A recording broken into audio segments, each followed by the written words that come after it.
I have boys, but I don't even know whose credit that is. Is that mine? Is that my wife's? I mean, she can take a load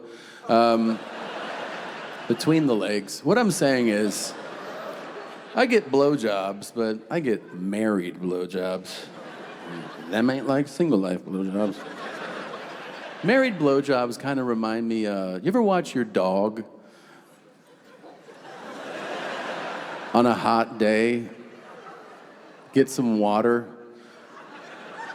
from its bowl, and then it looks at you between licks, you know? It's like,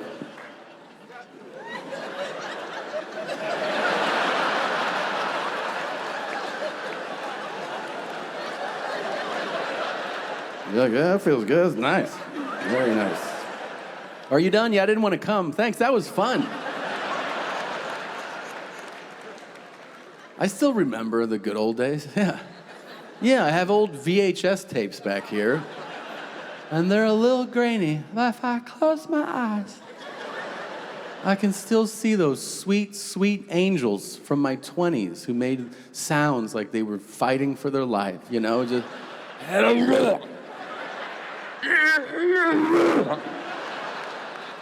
You know those blowjobs where you almost stop to see if she's okay? You don't, because you don't care.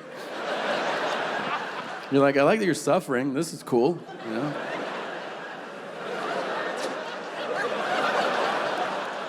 Wait, you don't have memories? Okay.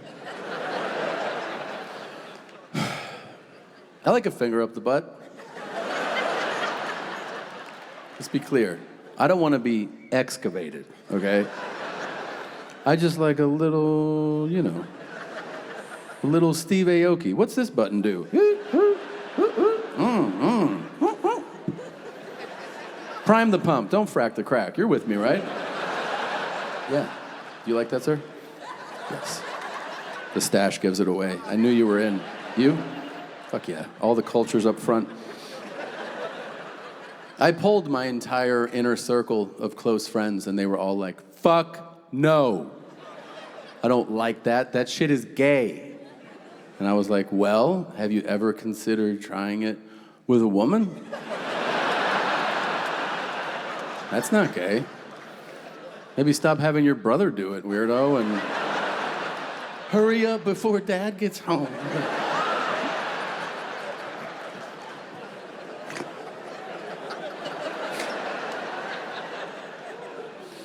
This is what you learn over the course of a lifetime about sex. You learn that men and women, we both lie about sex. We just lie in opposite directions. Men exaggerate their exploits and their interests simply because they live to impress women. It's the truth, it's stupid, and it's simple, and it's true. And every woman in here, at some point, you'll meet a guy who's like, oh, I like it all. You know, step on my nuts and you know, cut my nipples open.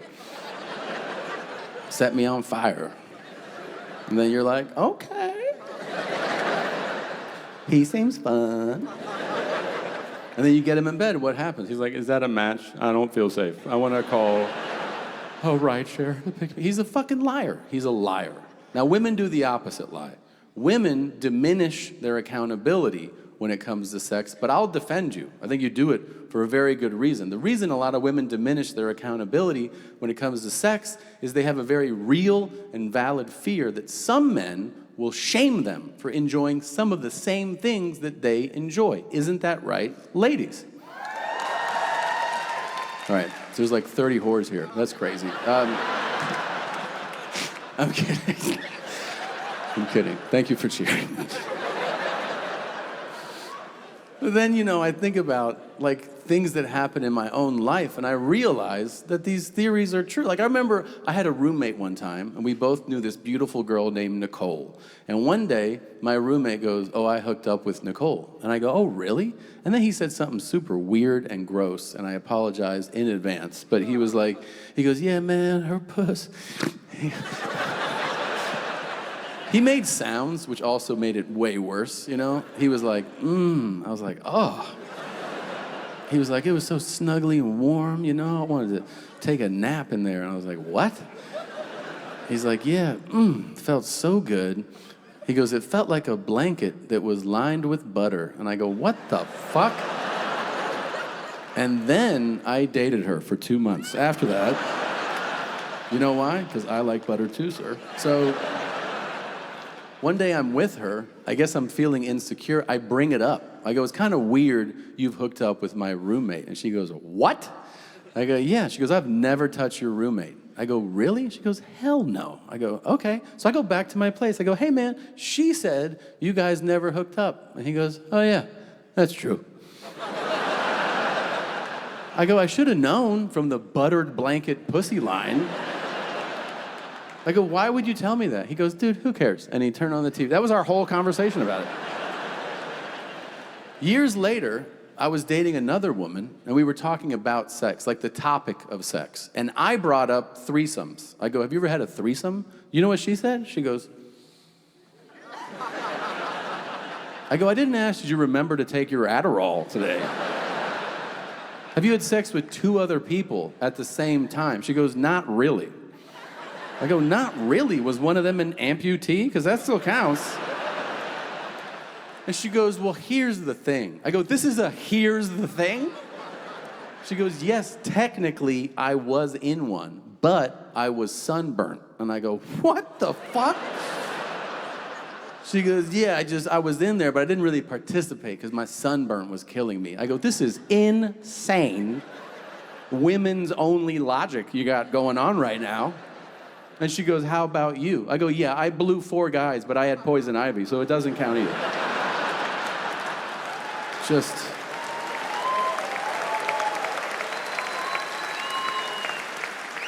She was an absolute whore, and she's dead. Probably. You know, I've been thinking about killing my wife. I've been talking about it too, mostly with my wife.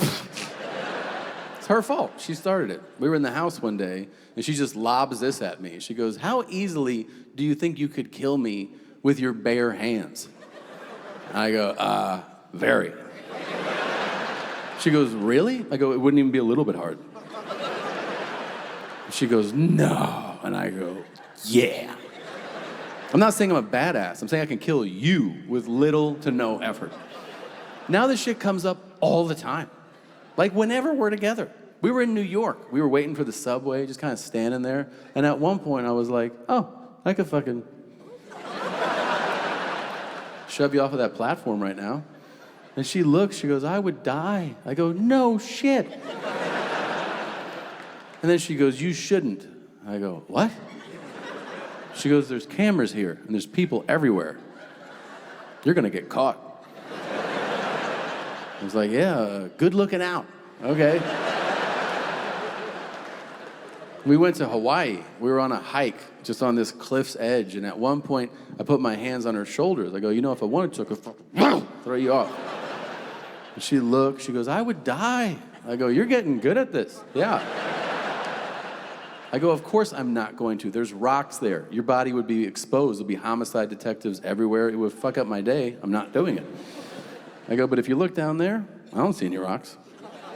If I did it over there, the tide would take you out, and then I would have an awesome week in Hawaii.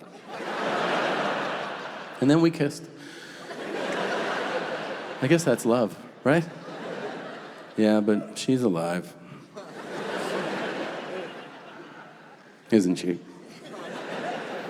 Yeah, you know, we've been together, I think, 63 years now. And yeah, you get to that point in your relationship where you're like, all right, I'm riding it out with this one, right?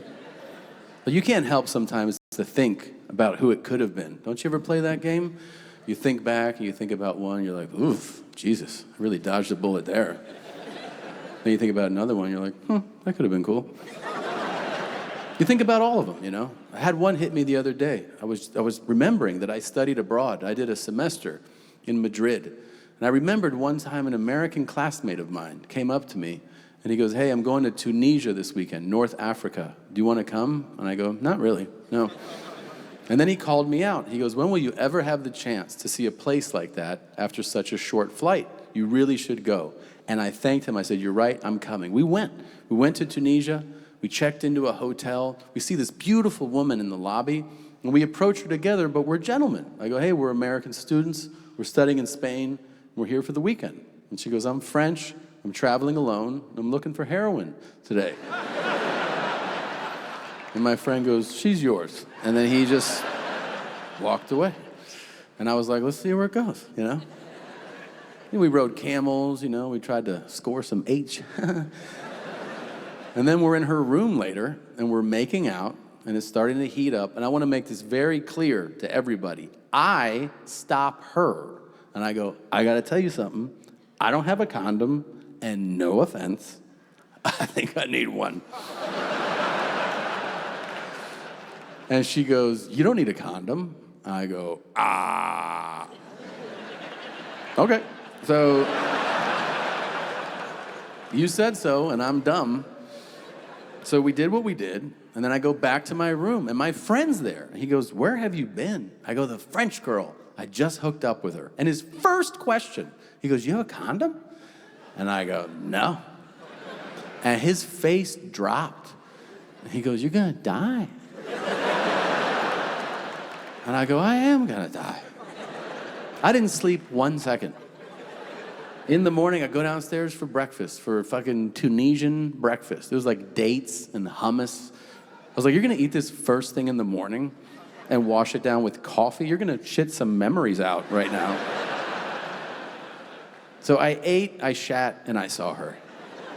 She knew something was up. She's like, what is wrong with you? I go, last night, we did what we did, and we didn't use protection. And she goes, that's okay. And I go, no, it's not. And she goes, it's okay because I take medicine. I go, why do you take medicine? Is your T-cell count like 12 or something? She goes, I take medicine to not make babies. I go, the pill? You think I'm worried about getting you pregnant? How would you even find me?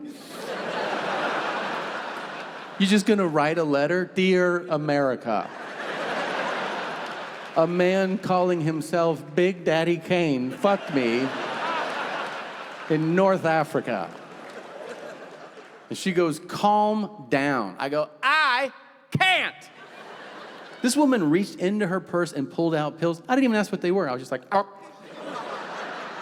What was that, vitamin C? She goes, Xanax. You just ate 3 Xanax. And now you're gonna relax, you big baby. And like a minute later, I go,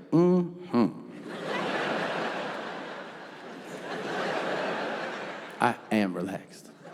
And then we went up to her room, and we had unprotected sex again. And that's how I got AIDS. I don't know. I've never been tested, and guess what, guys? I'm not gonna be. Because it's better not to know. At this point, I've got it, my wife's got it, the boys have got it, Seven's got it.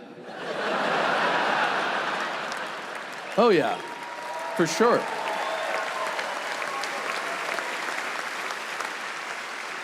Bill Belichick definitely has it. But you know what? I feel good skinny. So thank you, AIDS, and thank you, Milwaukee.